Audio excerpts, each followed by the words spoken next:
tɛ filɛ nin. Ayi, a ka ɲi madame. Ne ni n ka te bɛ yaala. Awɔ.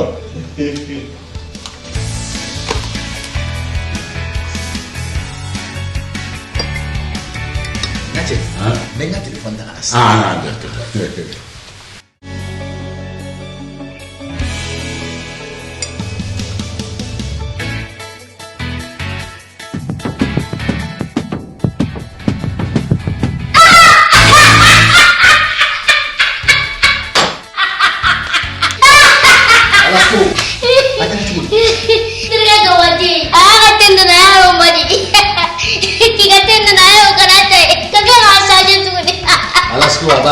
I bɛ ne ye fɛn o fɛn na galabu kɛnɛya ni farifoli fɛn o fɛn na a sago tɛ sariya an ka kɛnɛya minfɛnw la ɲuman wa an bɛɛ sago b'a la a suguya ka ca a orange bɛ yen a gingembre bɛ yen a pomme bɛ yen a mɛnti bɛ yen fo ka taa bila a fraise la tɛ sariya an bɛɛ ka sugandita bɛ sɔrɔ min na.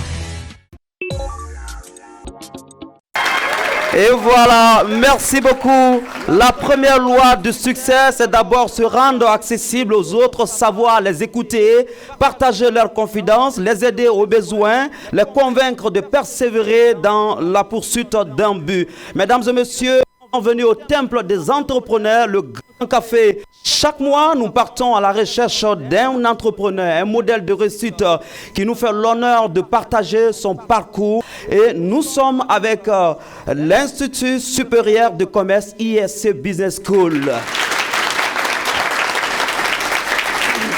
Pour ce numéro de Grand Café, nous avons un invité exceptionnel. Mesdames et messieurs, je vais vous inviter tout à l'heure à suivre son parcours. Pur produit de la formation malienne à tous les niveaux de son cursus, M. Abdulmoumin Sissé commence sa carrière professionnelle en 2006 comme responsable marketing dans une compagnie locale de transport, Ghana Transport. Après 2 ans d'expérience, il intègre le groupe Nestlé en 2008 en tant que grand manager de la marque Maggi pour le Mali, Niger et la Mauritanie. M. Sissé passera 11 ans de sa vie professionnelle chez le leader mondial de l'agroalimentaire dans le domaine du marketing, de la vente, de l'administration générale. Ainsi, après 6 ans d'expérience et de défis relevés dans le marketing, il décide d'embrasser une carrière commerciale afin d'élargir son éventail d'expériences.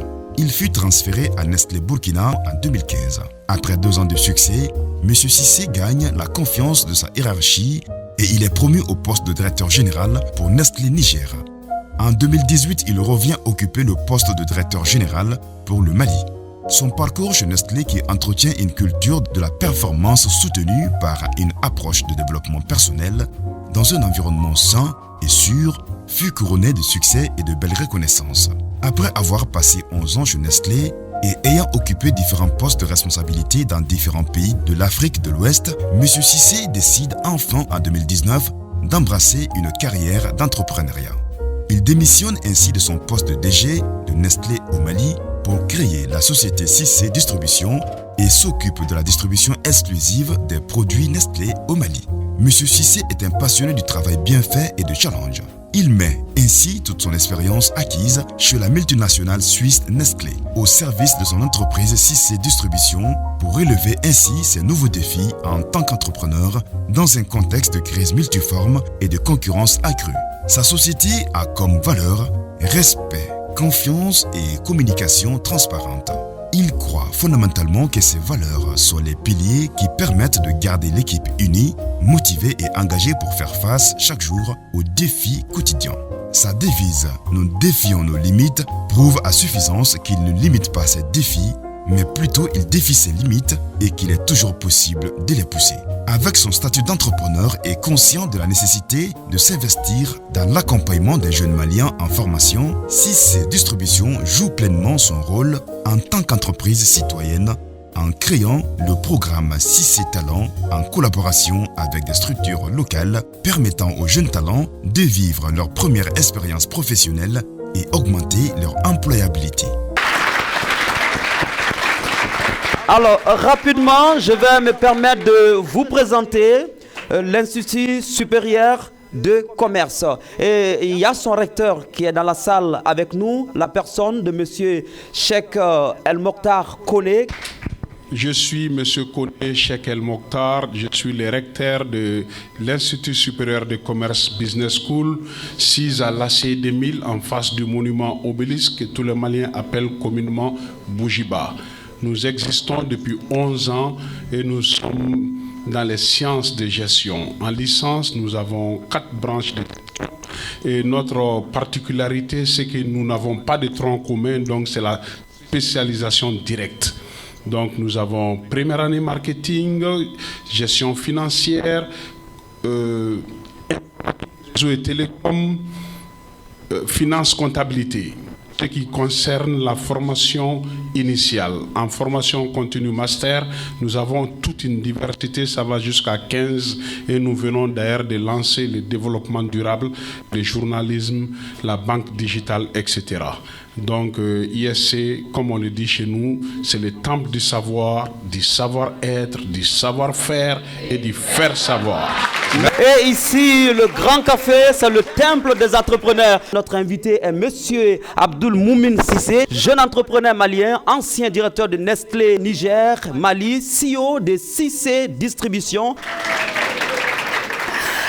Monsieur Cissé, votre devise « Nous défions nos limites » prouve suffisance qu'il ne limite pas de ses défis, mais plutôt défie ses limites et qu'il est toujours possible de les pousser. C'est une devise que moi-même j'ai proposée personnellement parce que je me suis toujours dit que nous sommes nos propres limites. J'avoue que tout ce qui avait été vu comme impossible il y a 10 ans, toutes ces choses ont été réalisées. Donc, quelque part, il y a lieu qu'on se dise qu'il n'y a pas de limite, nous sommes nos propres limites. Donc, quand je me suis lancé dans cette aventure, je me suis dit que j'irai jusqu'au bout et je vais essayer de faire toutes ces choses qui étaient perçues impossibles dans le domaine de la distribution. C'est pour ça que nous avons pris comme devise, nous ne limitons pas nos défis, mais nous défions nos limites. Alors, j'aimerais vous poser la question, comment se porte Cissé Distribution? Cissé Distribution se porte très bien. Nous avons été créés, nous existons depuis mai 2019, donc nous tendons vers notre 3e année. Mais j'avoue que l'entreprise se porte parfaitement bien. Malgré les difficultés que nous connaissons tous, nous arrivons d'année en année à atteindre nos objectifs et même à les dépasser. Comment êtes-vous venu dans le monde de l'entrepreneuriat? C'était quand le déclic, ce moment où tu te dis, il est temps, il faut que je force, il faut que je tente, il faut que je risque, parce que l'entrepreneuriat aussi c'est de risquer. Absolument. Alors il faut dire que depuis que j'étais étudiant, j'ai toujours rêvé d'entreprendre. Pour juste à titre de rappel, j'avais un grand frère qui faisait le business des véhicules, qui partait à Lomé, qui achetait des véhicules et qui venait vendre. À chaque fois qu'il y avait des grèves, je n'hésitais pas à l'accompagner et puis en venant acheter des petites choses que je vendais aux étudiants. Donc j'ai toujours voulu entreprendre. Mais disons qu'en 2019, Nestlé a décidé de se lancer dans un processus de séparation de la distribution et de l'importation au Mali, qui étaient toutes deux confiées à une seule société, dans le souci d'être beaucoup plus performants. Alors, dans ce processus de séparation, l'opportunité s'est présentée et je n'ai pas hésité à la saisir à partir du moment où j'avais déjà l'intention d'entreprendre. Donc, tout est venu comme ça et je peux vous dire que c'était très rapide parce que quand le choix de ma personne a été validé, j'ai dû démissionner de mon poste de DG en mars et je devais tout faire pour commencer les activités le 1er mai. Donc, vous convenez avec moi qu'en 1 mois et demi, pour ne pas dire 2 mois, je dois créer une entreprise, recruter le personnel et puis démarrer le 1er mai. Et mon patron d'alors, qui était franco-marocain, m'a lancé ce défi. Il m'a dit, Cissé, je sais que tu aimes le défi, mais j'aimerais bien voir comment tu vas relever ce défi. Et je compte venir le 1er mai, ici, à l'inauguration. Et je peux vous dire, je passe sous le contrôle... Le 1er mai de l'année 2019. D'accord. Parce que mars, j'ai démissionné. On m'a dit, vous commencez le 1er mai. Et j'ai démissionné, ça veut dire le lendemain, je n'avais même pas accès aux locaux de Nestlé. Donc, tous mes recrutements, je les ai fait au l'hôtel de l'Amitié. Donc, je me suis dit que je vais me donner tous les moyens pour y parvenir. Et c'est ainsi que j'ai commencé dès le lendemain à faire mes entretiens dans le hall, je disais, de l'hôtel de l'Amitié. Et Dieu merci, le 1er mai, il est venu à l'inauguration et on a effectivement démarré le 1er mai, malgré que c'était un jour férié, histoire de lui montrer que c'est toujours possible. Quelles étaient ses impressions? Comment il était? Il était très content et la chose qu'il m'a dite, c'est que je ne suis pas surpris. mais je voulais encore voir jusqu'où tu peux aller et tu viens de me confirmer encore qu'on ne s'est pas trompé de personne et que le choix était le bon. Vous croyez quand on dit que les opportunités ont des ailes, souvent voilà, ça s'en va et vous avez sauté. Absolument, absolument. C'est des occasions qui ne viennent pas tout le temps. Oui. Donc quand on les a, il faut automatiquement les saisir et c'est tout, essayer d'avancer. D'accord. Alors ce début, raconte-nous un peu comment c'était déjà. Bon, le début de toute chose est difficile. Hein. Voilà. Parfois, on a envie d'abandonner. Est-ce que ça vous est arrivé? Non, pas vraiment, parce que j'étais déjà préparé. L'avantage pour moi, c'est que j'avais déjà fait plus de 10 ans dans la boîte. Donc, j'étais certes une nouvelle entreprise. Je veux dire, si ces distributions étaient une nouvelle entreprise, mais je n'étais pas nouveau dans le secteur. Donc, c'est déjà un environnement que je connaissais. C'est déjà, je veux dire, un pays que je connaissais, puisque je suis malien. Et aussi, c'est des clients, c'est des partenaires que je connaissais. Donc, à la fin de la journée, j'avais déjà un certain nombre d'avantages avec lesquels j'ai démarré. Mais comme je disais tantôt, il y a toutes des difficultés. Après, ça dépendra de vous. Si vous êtes formaté pour voir les problèmes, voilà, pour voir les difficultés, savoir vous êtes surmonter les problèmes. Absolument. Ou bien vous êtes formaté pour voir les opportunités qui se cachent derrière les problèmes, parce qu'il y en a toujours. Oui. Donc derrière chaque problème ou chaque difficulté se cachent des opportunités. Donc je me suis dit, il faut plutôt que je me focalise sur les opportunités derrière les difficultés, plutôt que de me mettre à mesurer la dimension des difficultés, ce qui m'amènera nulle part. J'aimerais savoir, qu'est-ce qu'un jeune doit entreprendre pour faire face au marché de l'emploi? Entreprendre, entre guillemets, l'initiative à prendre. Bon, déjà, le marché de l'emploi est devenu aussi, sinon plus concurrentiel que le marché des biens et services. Donc, naturellement, aujourd'hui, vous constatez avec moi que les entreprises ne veulent pas prendre des gens qui n'ont pas de compétences. Et c'est d'ailleurs pour ça qu'on vous fait une période d'essai de 3 ou 6 mois. À l'issue de laquelle, si vous n'êtes pas performant, on vous laisse partir et puis on prend quelqu'un d'autre. À partir du moment où, je veux dire, l'offre dépasse la demande, donc il faut vraiment avoir une offre de bonne qualité pour avoir une chance sur le marché de l'emploi. Donc c'est la même chose. Je veux dire, à ce niveau, moi ce que je conseille aux jeunes, c'est que déjà à l'école, c'est de ne pas se focaliser sur le diplôme, mais plutôt la connaissance. On peut avoir le diplôme, sans connaissance, ça ne vous servira pas à grand-chose. Parce que la première entreprise qui va vous recruter, on va se rendre très vite à l'évidence que c'est un diplôme, mais sans contenu. Et le lendemain, vous verrez remercier, parfois avec des mots gentils, mais à la fin de la journée, ça veut dire simplement que vous n'avez pas les compétences pour ce poste-là. Donc, il faut privilégier la connaissance et non le diplôme. Et deuxième chose, ne pas se limiter uniquement aux connaissances données à l'école. Aujourd'hui, on a 10 000 manières de se former. Donc, les formations continues, on peut se former sur Internet. Et je pense que c'est une des manières de pouvoir atteindre ou même dépasser le niveau de la moyenne. Parce qu'à partir du moment où les entreprises maliennes peuvent recruter des Togolais, des Béninois, des Sénégalais, on ne va pas vous recruter simplement parce que vous êtes malien. Donc, vous devez pouvoir être parmi les meilleurs. Comme on le dit, être remarquable pour être remarqué. Donc moi, c'est un peu le conseil que je donnerais par rapport à ceux qui veulent déjà embrasser une carrière d'employé, ne pas parler d'entrepreneuriat. Vous vous adressez parfaitement à ce public d'ici et d'ailleurs. Quels sont, selon vous, les obstacles à franchir pour la création, évidemment, d'une entreprise? Bon, déjà, pour entreprendre, pour moi, la première chose, c'est la volonté. Vous ne pouvez pas demander à quelqu'un d'entreprendre si la personne elle-même n'a pas la volonté d'entreprendre. Mais ce qui est aussi un obstacle qui doit être levé, c'est la peur de l'échec. Il y a des gens qui sont salariés, qui ont envie d'entreprendre, mais à chaque fois, ils ont cette peur. Est-ce que ça va marcher? Est-ce que je fais bien de laisser mon boulot et aller entreprendre une aventure, entre guillemets, incertaine? Mais pour moi, ce qui est important, c'est de comprendre que lorsque vous voulez réussir, votre degré de réussite ou votre volonté de réussite doit être plus élevé que votre peur d'échec, comme on le dit. Donc, c'est de se dire qu'il n'y a pas de facilité, mais aussi se rapprocher des gens qui sont dans ce domaine pour avoir des conseils. Ça, c'est la première chose. Ensuite, la deuxième chose, c'est c'est surtout commencer tout petit, ou commencer petit. Je rencontre souvent des jeunes qui ont des projets de 2 milliards ou des projets de 1,5 milliard. Mais vous voyez, vous conviendrez avec moi qu'aujourd'hui, pour un projet qui n'a pas démarré, avoir des ambitions de 1 milliard ou de 2 milliards, ça paraît un peu de l'illusion. Justement, c'est ça le problème. Et c'est ce qu'il faut en débattre d'ailleurs. Il faudrait attendre le fond parce que déjà, une fois qu'on initie le projet, on réfléchit déjà au budget de démarrage, si je peux m'exprimer ainsi. Est-ce qu'il faudra attendre ce budget pour démarrer démarrer le projet, est-ce qu'il ne faudra pas aller avec le petit moyen qu'il faut pour se développer? Exactement, c'est ce qu'il faut. J'ai lu un livre d'un Américain qui s'appelle Derek Sivers, je ne sais pas si certains d'entre vous le connaissent, qui a transformé un petit business de vente de CD d'artistes indépendants en ligne à une entreprise qu'il a vendue à des dizaines de millions de dollars. Et dans son livre, il y a un passage où il dit « Méfiez-vous lorsque quelqu'un vous dit qu'il a envie de créer un business ou quelque chose de grandiose et qu'il a besoin de lever des fonds. » Ça veut dire simplement que la personne est plus intéressée par créer quelque chose de grandiose que quelque chose d'utile. Parce que pour lui, pour qu'une chose soit grandiose, il faut qu'elle soit d'abord utile. Et pour que quelque chose soit utile, on n'a pas besoin de lever des fonds. Parce que vous pouvez commencer avec 1% de la vision ultime, de votre vision ultime. Peut-être que ce serait un prototype de votre vision, mais au moins vous serez en avance, vous serez dans la partie et vous serez en avance par rapport aux gens qui attendent soudainement que la ligne d'arrivée apparaisse à la ligne de départ.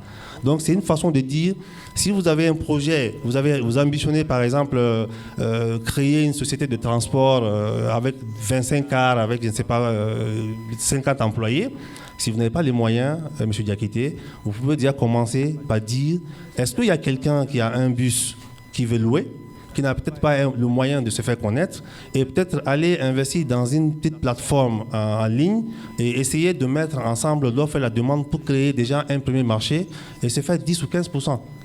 Peut-être que si vous le faites au fur et à mesure que vous le faites bien et que les clients sont satisfaits, naturellement, vous allez passer à 2, 3, 4, 5. Au fur et à mesure que le nombre de bus augmente, naturellement, vos commissions vont augmenter. Avant que vous vous rendez compte, vous allez vous retrouver avec l'argent pour acheter un bus, 2, 3, 4, 5, et mine de rien, en 5 ans, certainement que vous allez arriver à 100% de votre vision ultime. Mais vouloir attendre pour commencer avec 100% des moyens, je pense que ça constitue un premier frein déjà. Et c'est ce qui bloque pas mal de jeunes. Je rappelle que le thème de cette émission, jeunesse, entrepreneuriat, frein et motivation, 3 ou 4 questions. Oui, monsieur, allez-y. Comment vous appelez? Bonjour, je réponds à l'identité de Bamamadou Didoro, étudiant en licence 3 communication et médias. Ma question était de savoir en quoi le marketing peut-il être un levier de développement pour le Mali? Je vous remercie. Merci. Bonjour, je m'appelle Rougiatou Idrissa Diao, je suis étudiante en 3e année licence finance comptabilité à ISC Business School. Alors j'ai 2 questions. La première est quels sont les challenges de CIC Distribution? La deuxième question est quels sont vos besoins en recrutement étant donné que nous sommes aptes à être sur le marché du travail dans 3 mois? Merci. Tonnerre d'applaudissements pour ISC Business School, ça me surprend guère car c'est toujours comme ça. Il y a une deuxième personne qui a posé une question. Oui, c'est déjà un levier pour le développement. C'est pas que ça peut être. Il y a 15-20 ans en arrière, on ne voyait quasiment pas de marketing dans les entreprises. Aujourd'hui, même les entreprises entre guillemets sociales font du marketing, ce qui prouve à suffisance que le marketing devient indispensable dans toute forme d'entreprise. Et naturellement, c'est ce qui permet de faire avancer les entreprises. Et quand les entreprises avancent, ça joue positivement sur l'économie du pays. D'accord. La troisième question. La troisième question, quels sont les challenges de CIC Distribution? CIC Distribution. CIC Distribution, en tant que société de distribution, a énormément de challenges. Le premier défi auquel on fait face actuellement, c'est l'insécurité. On n'arrive pas à aller partout. Il y a des zones aujourd'hui, parce que je rappelle que notre rôle ou notre mission, c'est de faire en sorte que les produits Nestlé soient disponibles partout sur l'ensemble du territoire. Et dès lors qu'il y a des zones où nous ne pouvons pas partir, ça voudrait dire qu'il y a des zones où il y a des consommateurs maliens qui n'ont pas accès à ces produits. Et ça, c'est un gros défi auquel nous faisons face. D'accord. Le second défi, c'est le défi de la concurrence. Voilà, nous travaillons sur des produits alimentaires et vous savez à quel point la concurrence est extrêmement dense dans ce domaine-là. Donc, si vous ne faites pas attention, du jour au lendemain, vous allez vous retrouver à côté de la plaque. Donc, la concurrence est notre deuxième challenge. Et le troisième, c'est le défi que toutes les entreprises rencontrent, c'est le défi de la profitabilité. Parce que je rappelle que dans un business agroalimentaire, les marges sont rikiki, c'est des petites marges. Donc, si vous n'avez pas une politique de gestion de la chaîne des valeurs, vous allez vous retrouver avec un gros chiffre d'affaires, mais avec bénéfice zéro. D'accord? Alors, la dernière question, c'était nos besoins en recrutement. Alors, je ne peux pas vous dire qu'on a besoin de 10, 15 personnes. Les besoins, c'est au fur et à mesure. En fait, chaque année, on fait un point de nos besoins en tenant compte des mouvements en interne, en tenant compte des besoins en termes d'expansion, soit de zone qui va entraîner une augmentation de l'effectif. Mais ce qui est certain, c'est au cas par cas, on recrute. Alors, juste à titre d'information, nous avons un département des ressources humaines avec une adresse électronique qui existe où tout le monde peut postuler. Et donc, au cas par cas, le département des ressources humaines procède au processus de recrutement comme dans toutes les entreprises, et les personnes sont recrutées dans ce sens, selon ce processus. Et aussi, à titre d'information, nous avons un partenariat avec certaines universités de la place dans le cadre d'un projet qu'on a appelé CIC Talent. Nous allons en parler tout à l'heure d'ailleurs. Voilà, oui. Justement. Dans la deuxième partie. C'est aussi un processus, un levier de recrutement pour nous. Nous allons donc boucler cette première partie. Ce n'est pas une surprise, mais ben voilà, je vais vous le présenter quand même. Un jeune du nom de Amidou Diko. Amidou Diko, il est chef d'entreprise, porteur de projets, investisseur, structure d'appui, conseil et autres acteurs du secteur privé du Mali. Il est là dans la salle avec nous. Il nous dira tout à l'heure. Monsieur Diko. Merci beaucoup. Bonsoir à tous. Bonsoir à toutes. Merci à Monsieur Diakité pour cet honneur-là. Merci. Nous parlons de votre livre, Ce qu'il faut savoir pour réussir. Qu'est-ce qu'il faut savoir pour réussir? Exactement. C'était un tremplin, justement, pour dire la raison pour laquelle j'ai écrit ce livre-là. J'ai été frappé, malgré notre forte volonté d'accompagner le maximum d'entreprises, par le fait que, en réalité, c'est le profil des entreprises qui ne permet pas de gagner la confiance des investisseurs, des financeurs. Et ce profil est dominé par l'informel, par la méconnaissance des bonnes pratiques de l'entrepreneuriat, par la méconnaissance des mécanismes qui existent. Comme on le dit en Bamanankan, Nibe fon fenke, ika kekanye, ika nyininka donfana. En réalité, il ne faut jamais se lancer comme ça. Il faut chercher à savoir. Il faut chercher à savoir les bonnes pratiques de l'entrepreneuriat. Comme il a dit tout à l'heure, l'entrepreneuriat, c'est utile et c'est la conséquence, je dirais, d'une prise de risque. Alors moi, j'ai écrit ce livre, c'est en 2 parties. Il y a ce qu'il faut savoir sur l'écosystème entrepreneurial. Dans cette partie, il y a la présentation de l'économie de façon générale, la présentation des structures qui ont été créées pour appuyer les entreprises, la présentation des procédures pour créer une entreprise, par exemple, mais également le marché de l'offre et de l'emploi. Le marché de l'emploi et la qualité des ressources humaines. Justement, on en a parlé tout à l'heure, le professionnalisme des ressources humaines. D'accord. Alors, la deuxième partie, ça, c'est sur ce qu'il faut savoir chez les entreprises maliennes. Donc, ça met un peu en lumière les choses qui fonctionnent moins bien et qui fonctionnent bien au sein des entreprises.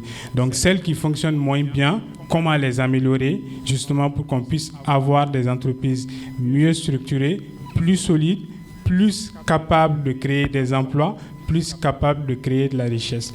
Donc, voilà, pour ne pas être trop long. Voilà. Le livre est déjà disponible, ça va vendre partout au Mali, c'est à combien?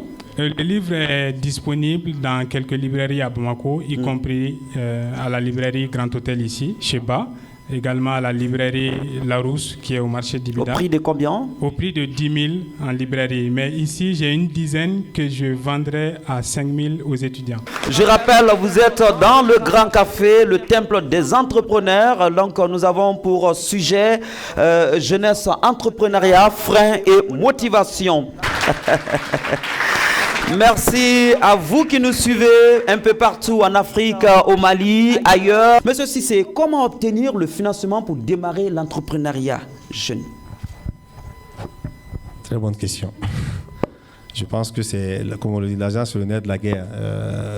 Une entreprise peut se financer de différentes manières. Je pense qu'il y a les manières classiques qu'on connaît, se faire accompagner par les banques ou ouvrir le capital à des actionnaires et tout. Mais quand il s'agit de jeunes entrepreneurs, la difficulté, c'est comme M. Diko vient de le dire, c'est que vous ne pouvez pas avoir un prêt sans garantie. Donc naturellement, ça constitue un véritable blocage. Et c'est pour ça que moi, personnellement, pour ne pas que ça soit un blocage, je conseille toujours aux jeunes en fait, de redimensionner en fait, le projet en fonction de ses moyens qu'il peut obtenir, soit à travers sa famille ou en tout cas, je veux dire, les moyens que quelqu'un peut l'aider à obtenir. Je vais vous donner un exemple. Si aujourd'hui, un jeune entrepreneur vient me montrer un projet qui est dimensionné de façon réaliste, même si je ne veux pas l'accompagner, je suis capable de trouver un financement à travers certaines entreprises. Mais lorsque c'est un gros financement, un montant extrêmement élevé que je ne peux pas lui donner, ça constitue déjà un blocage. Oui. Et si il n'a pas de garantie foncière, je veux dire, s'il n'a pas au niveau de sa famille des terrains ou des choses ou des maisons qu'il peut donner en garantie, naturellement, le projet ne pourra pas démarrer. Donc la question du financement, c'est une question qui est très cruciale, c'est une question qui est délicate et ça constitue un véritable frein et ça freine pas mal de projets ou d'initiatives. Quels sont les comportements types adoptés pour la réussite d'une jeune entreprise ?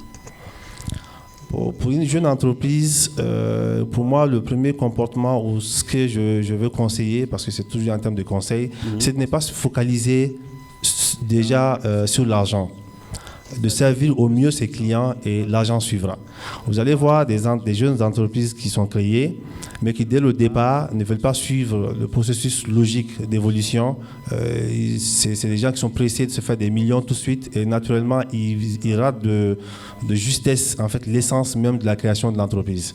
Donc pour moi, c'est de dire dans un premier temps, vous êtes là, focalisez-vous sur la satisfaction de vos clients et naturellement l'argent va suivre. Si toutes les actions que vous entreprenez sont focalisées, vont dans le sens de créer de la valeur pour vos clients, et naturellement pour créer de la valeur pour vos clients, vous êtes obligé de créer de la motivation pour vos employés. Je veux dire, tout le reste ne sera qu'une suite logique. Voilà, donc c'est un peu moi le conseil que je donne. Qu'est-ce qui peut réellement motiver un jeune à créer l'entreprise dans une situation conjoncturelle et de crise sécuritaire? Je vais prendre le cas du Mali. Alors, je dirais simplement l'opportunité. Vous savez, comme je l'ai dit au début, chaque situation, chaque difficulté est une opportunité. Ça dépend du mindset de la personne, selon qu'elle décide de voir ça en problème ou en opportunité. Dans une situation de crise, il y a énormément d'opportunités. Donc, ça peut être un élément déclencheur. Je me souviens qu'au début de la crise, de la pandémie Covid, j'ai vu énormément d'entreprises qui sont créées du jour au lendemain. Parce qu'on avait besoin de masques, parce qu'on avait besoin d'avoir des gels. Il y a des gens qui partent acheter avec des usines et qui revendaient. Donc, dans une crise sanitaire, comme dans n'importe quel type de crise, il y a des opportunités derrière. Donc, ceux qui sont là et qui ont besoin d'entreprendre peuvent véritablement saisir ces opportunités pour créer leur business. Beaucoup d'entreprises ont été créées pendant la crise sanitaire de Covid-2019. C'est toujours comme ça. J'aime bien donner l'exemple de l'Américain que je viens de expliquer tout de suite, Derek Sivers, qui, dans son livre, explique les 8 leçons pour lui, ou les 9 leçons qui permettent de créer une entreprise qui génère d'après lui des millions de dollars. Et il dit, la première leçon qu'il a donnée, c'est trouver des solutions à vos propres problèmes. Pour lui, lorsque vous avez des problèmes et que vous apportez une solution à vos propres problèmes, il y a de fortes chances que cette solution soit utile à d'autres personnes. Et naturellement, lorsque vous trouvez des solutions aux problèmes des gens auront toujours besoin de vous. Et la meilleure façon, selon lui, d'aider les gens à grande échelle, c'est de créer un business. Oui. Et j'aime toujours le dire. J'ai un exemple tout bête. Imaginez quelqu'un qui a un problème de poubelle devant sa porte. Il estime que l'entreprise ou le GIE qui est chargé de vider les poubelles ne le fait pas correctement bien. Et un jour, il décide de trouver une solution à son propre problème. Qu'il aille chercher une barrique, qu'il a peint, qu'il a mis un sachet, ou il a essayé de faire ça de façon très professionnelle. Est-ce que les voisins ne vont pas demander à avoir le même service? Bien sûr. Absolument. Alors, c'est déjà... Et même qu'on fait la composition du, comme on appelle, le compost. Exactement. Donc, tout est parti de la recherche de solutions à un problème qu'il vit. Qui rencontre tous les jours. Donc c'est un peu ça pour moi le déclic. Vous avez parlé de difficultés au début, vous parlez de difficultés, il y en a beaucoup. Mais vous-même personnellement, quelles sont les difficultés majeures que vous avez rencontrées? Alors, comme je le disais tantôt, moi j'ai eu un temps extrêmement court pour mettre les choses en place. Donc la première difficulté, c'était la recherche de profil. Je veux dire la recherche de personnel qualifié pour démarrer mon business. Ça a été un véritable gros défi, je peux vous dire. La deuxième difficulté, c'est naturellement les difficultés financières que tout le monde rencontre. Au début, j'ai été obligé d'utiliser les quelques maigres moyens que j'avais dans mon compte parce que je venais de quitter Nestlé. Et certes, j'ai eu un accompagnement sur le plan logistique de Nestlé, donc c'est aussi une difficulté que j'ai rencontrée.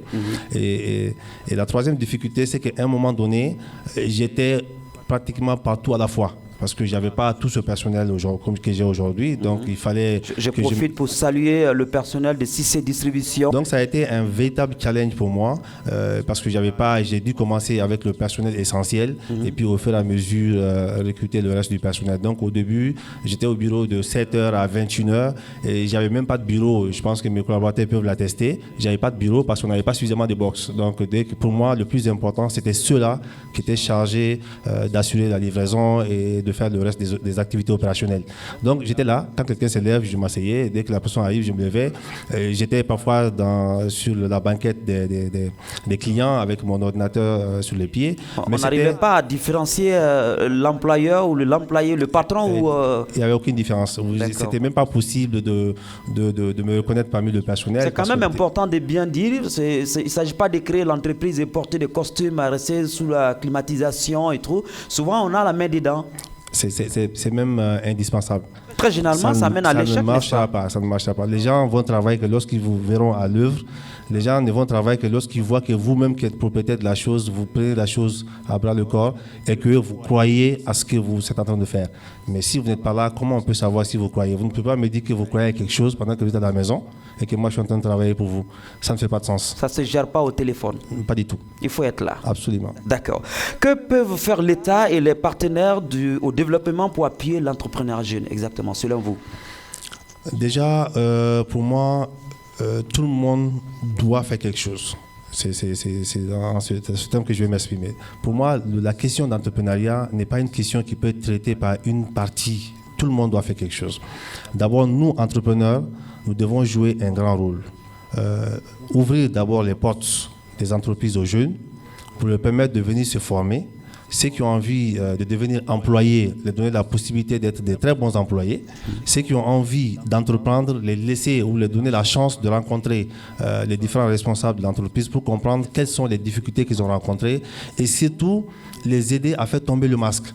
Parce qu'il y a cette crainte, il y a cette peur, il y a ce risque qui est quelque part calqué, je ne sais pas, quelque part de la tête de quelqu'un ou des jeunes. Si on ne n'aide pas, si on ne donne pas un coup de pouce, si on ne dit pas que ce n'est pas impossible. Parce que si moi j'ai pu le faire, je peux vous dire que chacun de vous peut le faire ici.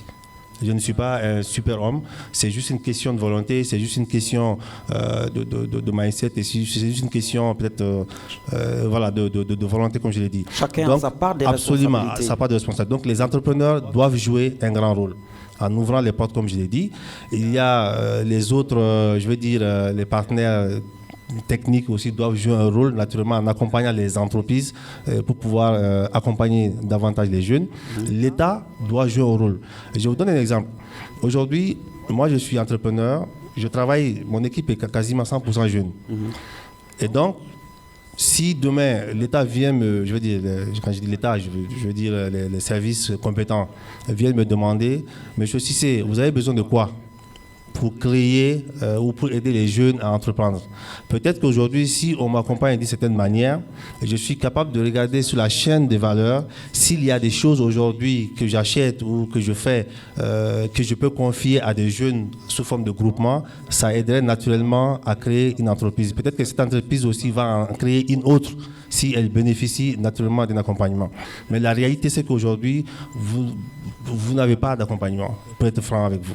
Si vous n'avez pas d'accompagnement, donc ce qui fait que vous faites votre petit projet à votre niveau, et puis ça se limite là.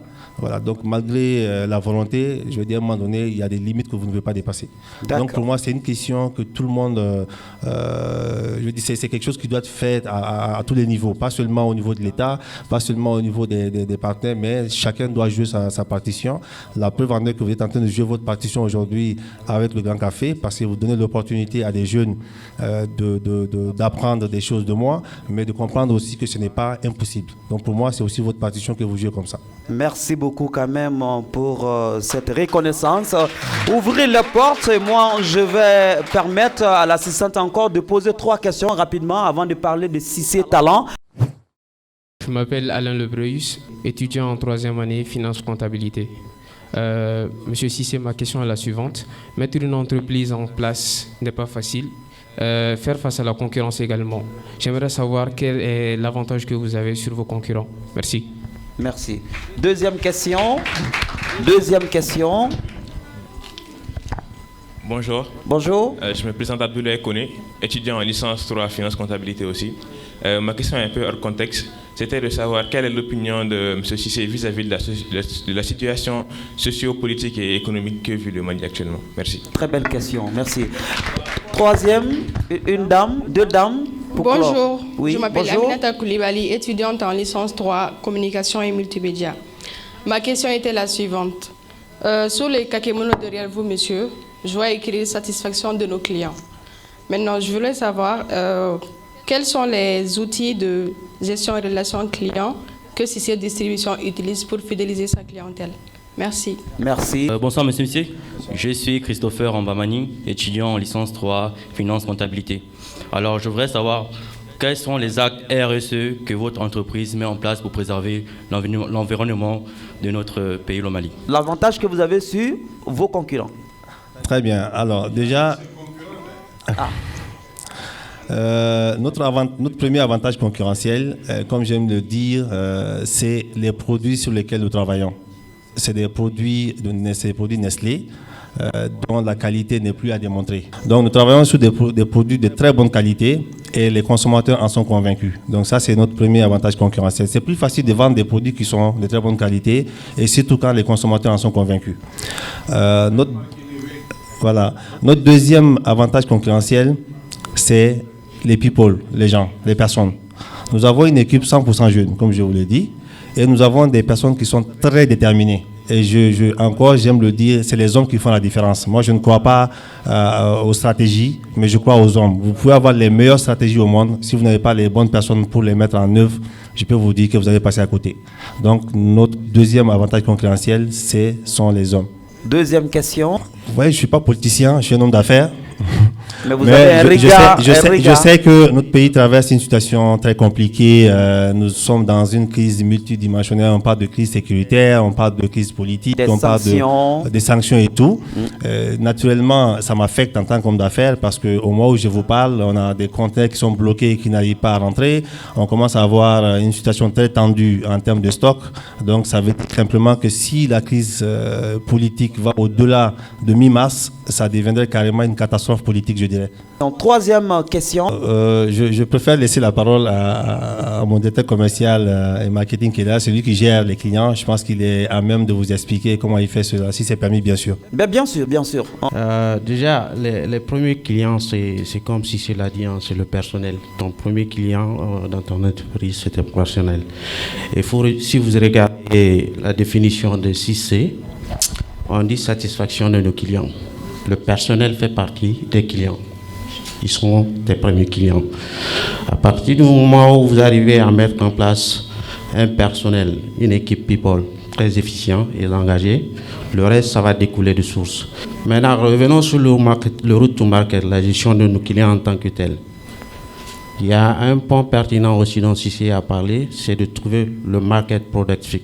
Si tu as le bon produit, qui a une très bonne autorité, où nous, on a la chance que ce produit a été travaillé sur des centaines d'années dans nos pays, cela va de soi. Maintenant, la gestion efficiente au niveau des clients, ça se fait par la stratégie de couverture, où les people vont être déployés sur toute l'étendue du territoire. Ça veut dire que le client doit être toujours accompagné par un personnel de Cissé Distribution qui répond instantanément à ses besoins. Parce que le marché, c'est une question de besoin et de qui va trouver la solution pour combler ce besoin. Donc à ce niveau, on a une pléthorique équipe de plus de 200 personnes qui sont sur le territoire du Mali et qui veillent quotidiennement à satisfaire les besoins de tous nos clients. Notre politique RSE pour l'instant est axée carrément, je veux dire, aux jeunes, au développement des jeunes. Et c'est dans ce cadre qu'on a lancé le projet Si c'est talent, dont on en parlera. Oui. Donc peut-être que je ne vais pas anticiper sur la question. On en parlera un peu plus tard quand on va évoquer... Oui, on rentre dans le sujet déjà parce que c'était la question suivante d'ailleurs. Parlez-nous un peu de Si c'est talent, c'est quoi et quels sont les projets, quelle est la vision de Si c'est talent? Merci, M. Diakité. Alors déjà, ce qu'il faut comprendre, c'est tout est parti d'un constat. Je viens de vous dire que quand j'ai commencé au début, j'ai eu énormément de difficultés au niveau du recrutement. Et donc, je me suis dit, si aujourd'hui, en cas de besoin, on a des difficultés pour avoir des ressources humaines, c'est qu'il y a un problème. Deuxième chose, tout le monde en parle. On dit au Mali, il n'y a pas de niveau, il n'y a pas de niveau. La question fondamentale, c'est qu'est-ce que les gens font pour améliorer le niveau des gens. Et ça aussi, c'est une grosse préoccupation. Et troisième chose, je me suis dit, j'ai eu la chance d'être entrepreneur jeune. Et si aujourd'hui, je ne donne pas la chance à des jeunes d'être formés, naturellement, dans 3, 4, 5 ans, on va se retrouver avec des entreprises 100% étrangers. J'aime pas le mot étranger, mais je vais dire d'autres nationalités. Donc aujourd'hui, on est tous fiers de dire que les Ivoiriens, les Sénégalais sont bons, mais naturellement, dans ces pays, quand vous regardez, c'est des gens qui ont accès facilement aux entreprises pour faire des stages, et ces entreprises en font un devoir de former ces jeunes-là. Et si chez nous, on ne fait pas ça, naturellement, non seulement on ne peut pas aller travailler chez eux, mais c'est qu'ils viendront occuper 70% de nos besoins ici au niveau des entreprises. Et ça va avoir un impact sur le chômage. Donc, on s'est dit qu'en tant que société de distribution, nous avons un rôle à jouer. Et c'est dans cet esprit qu'on a mis en place Si c'est talent, qui a pour principal objectif d'améliorer l'employabilité des jeunes. On a lancé ce concept depuis octobre 2020 et nous avons... bientôt 2 ans. Bientôt 2 ans. On a formé une quinzaine de jeunes, mais je vous explique le principe. Notre objectif, ce n'est pas le nombre de personnes qu'on forme, mais c'est la qualité de formation qu'on donne aux gens. On ne prend pas des stagiaires un mois, non. On prend des stagiaires pendant 3 mois et c'est des postes au niveau de l'entreprise qu'on a voulu garder. Des stages rémunérés? Rémunérés. Mais ce que je veux préciser, c'est qu'en interne, nous avons des postes et nous avons décidé volontairement dans le cadre de notre politique RSE de ne pas les rendre fixes. Je veux dire, ce n'est pas des postes permanents. C'est des postes pour permettre de former les jeunes. Donc vous venez, vous faites votre formation, en 3 mois, vous partez, quelqu'un d'autre va arriver, il fait 3 mois, il repart. L'objectif c'est quoi? C'est qu'on vous met dans une situation réelle. Vous n'allez pas venir vous asseoir derrière le siège de quelqu'un pour qu'il vous montre comment ça se passe. On vous met carrément dans le poste et on vous explique les choses pendant 1 mois et pendant 2 mois, on vous donne la possibilité de même modifier les paramètres si vous voulez, parce qu'on s'est dit que les jeunes viennent avec des connaissances théoriques, il ne faudrait pas qu'on les mette dans un carcan où ils sont obligés de faire ce qu'on nous demande de faire. Donc on vous donne la possibilité d'innover, vous venez avec vos initiatives, vous pouvez les mettre en place et naturellement à la fin, on vous évalue. Certains, on les recrute. Il y a beaucoup qui sont chez nous, qui sont issus de ce programme-là. Et pour l'instant, nous travaillons avec 3 universités. Je vais taire les noms peut-être pour... Je ne sais pas si M. Diakité va me demander de payer. Donc, nous avons 3 universités au niveau de Bamako avec lesquelles nous travaillons pour l'instant. Parce qu'à la fin de la journée, il s'agit de la jeunesse malienne. Il ne s'agit pas des étudiants d'une école ou d'une autre école. Pour nous, c'est un projet qui consiste vraiment à donner l'opportunité à toute la jeunesse malienne, quelle que soit leur provenance en termes d'école, d'apprendre véritablement des choses qui vont leur permettre de décrocher facilement un boulot sur le marché de l'emploi. Les conditions? Il n'y a pas de conditions, on fait juste un partenariat et je pense que ma directrice des ressources humaines pourra vous contacter. Je vais lui remettre d'ailleurs votre carte et puis dès la semaine prochaine, on pourra avancer si vous êtes intéressé. On applaudit très très fort. Un contact qui se crée encore au café. Monsieur Cissé, nous nous acheminons vers la fin de cette émission, mais j'aimerais vous demander, beaucoup de jeunes veulent franchir le pas de l'entrepreneuriat. Qu'est-ce qu'ils doivent éviter selon vous et quels conseils avez-vous à les donner? Pour moi, la première chose, s'ils veulent entreprendre, c'est comme j'ai dit, c'est d'accepter de redimensionner leurs projets, leurs idées, leurs initiatives pour pouvoir démarrer, pour ne pas être bloqués par la question du financement. Le deuxième conseil pour ceux qui vont naturellement se lancer dans une activité commerciale, c'est de ne pas se focaliser dès le départ sur l'argent. Servez au mieux vos clients et l'argent suivra. C'est toutes les initiatives, toutes les idées que vous allez entreprendre doivent s'inscrire dans une dynamique de créer de la valeur pour vos clients. Comme on le dit, faites-les rêver et ils en parleront à tout le monde. Et le troisième conseil, c'est que, il a si bien dit tout à l'heure, vos employés ne sont pas vos adversaires. Et vous ne pouvez pas créer une valeur durable si cette valeur n'est pas partagée. C'est un principe que j'ai appris chez Nestlé, Creating Share Value, création de valeurs partagées.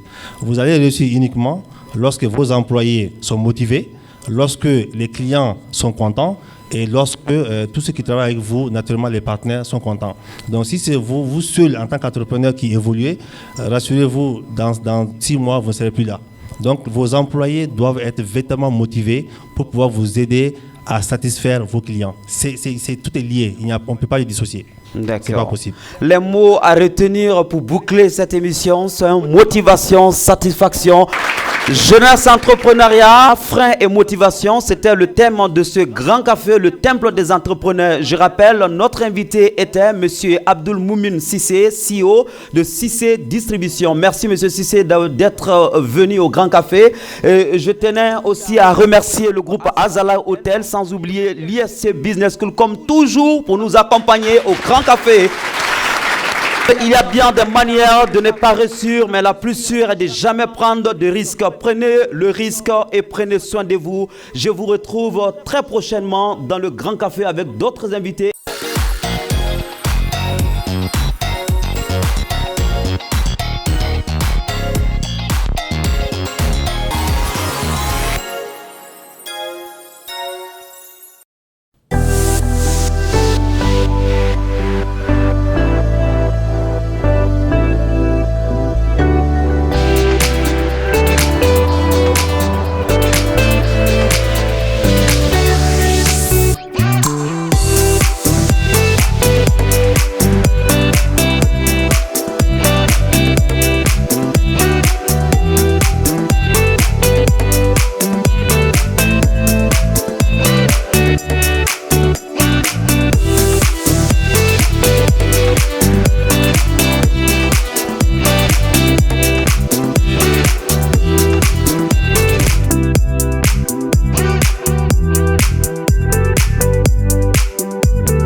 Ayi, a ka ɲi madame. Ne ni n ka te bɛ yaala. Awɔ. N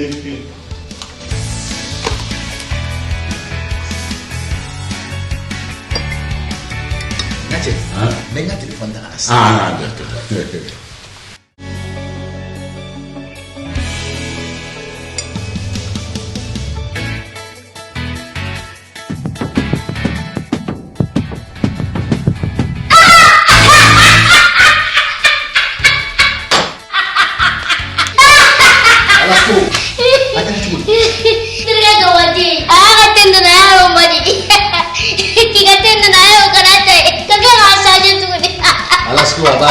I bɛ ne ye fɛn o fɛn na galabu kɛnɛya ni farifoni fɛn o fɛn na a sago tɛ sariya an ka kɛnɛya minfɛnw la ɲuman wa an bɛɛ sago b'a la a suguya ka ca a orange bɛ yen a gingembre bɛ yen a pomme bɛ yen a mɛnti bɛ yen fo ka